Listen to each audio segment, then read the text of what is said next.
Hello and welcome to yet another episode of An English Guy Watching Wrestling. I am the English Guy, I'm Nick. Thank you so much for checking out the video.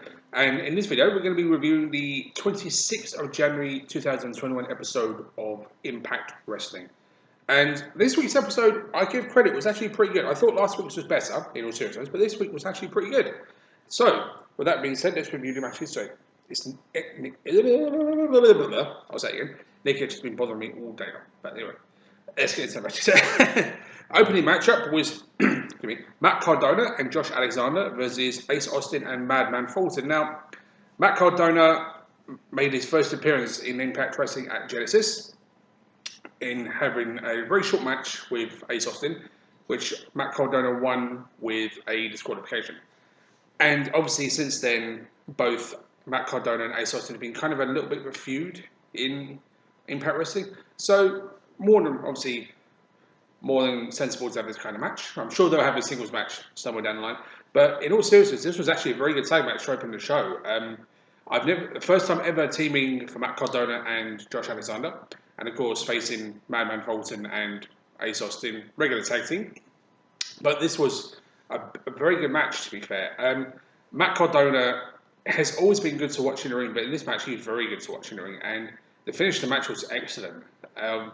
Matt Cardona went for his, I'm not sure what he calls his jumping leg lariat now, but he went to down Ace Austin, but Ace Austin threw him up in the air, and he landed on a Madman Fulton. I thought that was quite impressive, feat of agility from Zack to do that. It was actually kind of cool. But Josh Alexander in this match was also very good, and Ace Austin, you can always rely on him. He's one of Impact Wrestling's best all-round performers. On the mic, in the ring, obviously longest X Division champion of all time. He's reliable as they come. And he's honestly one of my favourites to watch in Impact Wrestling. Madman Fulton, I like him too. He's a really big guy, but he's athletic for a very big guy too. So this was actually a really enjoyable opening match and a good way to start the show, and I enjoyed it. So this match was a very good way to start Impact Wrestling for this week. Next match was Brian Myers versus Eddie Edwards. Now, this was a match I personally was looking forward to because Eddie Edwards is, at this point, I say, perhaps the heart and soul of Impact Wrestling versus Brian Myers, the most professional wrestler. And this was two veterans of the business just having a good old drag down out affair. But the finish to this match is what really, really caught my eye. Decent match between the two of them. But Eddie Edwards doing a thumb poke to the eye, holding it, not letting go. And of course, the referee, 1, 2, 3, 4, got to 5, and of course, disqualifies Eddie Edwards. Bit of an attitude change from Eddie Edwards, and something I didn't expect, but something fresh, maybe. So obviously, interested to see how it builds up step by step. But it was a decent match, and the finish of the match is what really, really caught my attention. Obviously, Brian Myers was like, where did that come from? No one expected that. I didn't expect it.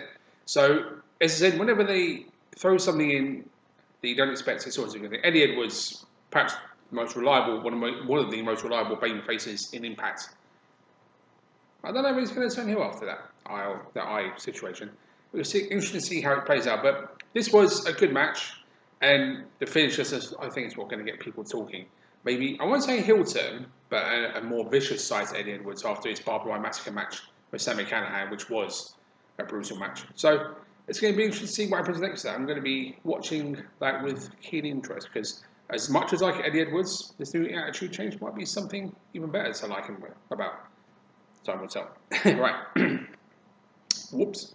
Next match was the only women's match on the card, Tenille Dashwood versus Rosemary. Now, it's good to see Rosemary being in decay again with Crazy Steve. Good to see those two back together again, to be honest, against Tenille Dashwood. And talk about polar opposites in terms of wrestling. I mean, Rosemary is a bit of the, I won't say freaky, but crazy character. Obviously, Crazy Steve as well.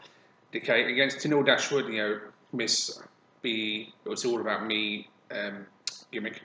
And to be honest, this was actually a good match too. And the way they worked it was also very good. With Tenille getting a lot of the offense in, and then Rosemary picking up the win with, I'm not sure what her finish is called, but for the sake of argument, we're going to call it the wing clipper, which is, obviously, if you know that move, you know what it is. But this was actually a good match. I liked it because both women are reliable as they come in the ring. And Rosemary is, no joke, becoming one of my favourite knockouts to watch in Impact Wrestling in terms of wrestling. She's great. Veteran of the business. Excuse me. And she knows what she's doing. So does Tenille, both veterans. But Rosemary had the experience the match by quite a large amount. But a decent match. Enjoyed it. And this was a very good match, to be fair.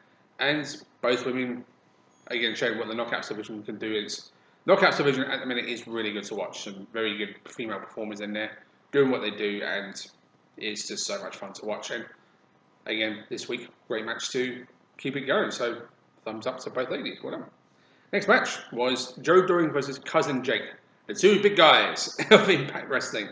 Well, I say the two big guys, there's other guys in that place that are big, but this was a match I was actually looking forward to. Obviously, Cousin Jake is kind of running solo now that Cody Dean has signed with Eric Young and Joe Doering, and now it's called Vinyl by Design.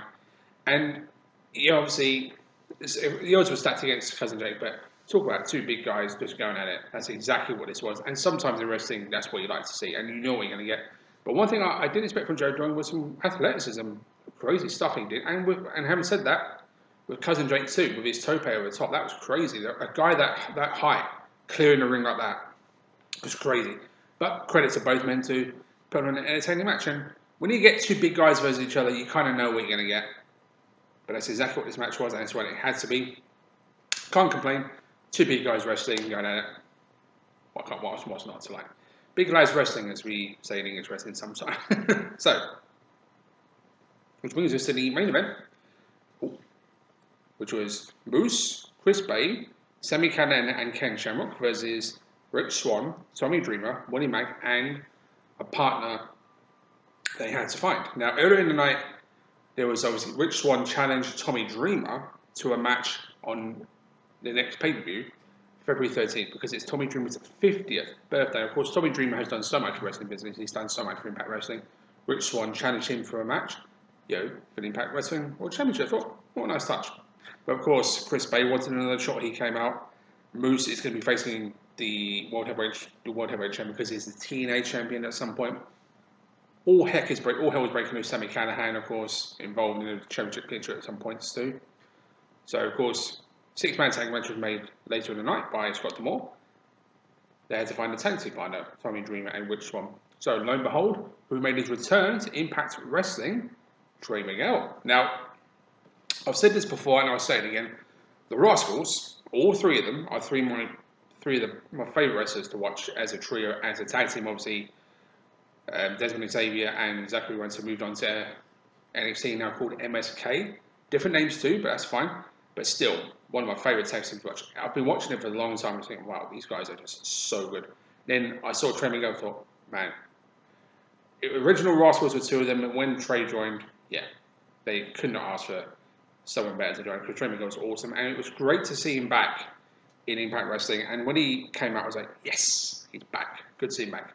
And this was a good six-man tag match from you guys. Maybe not match of the card. If I had to say match of the card, I probably would have given that to the Knockouts match, in all seriousness. But not to say this match wasn't very good. The man who got the pinfall, Trey Miguel, was on the outside for most of the match, which was the right call to the way they built it.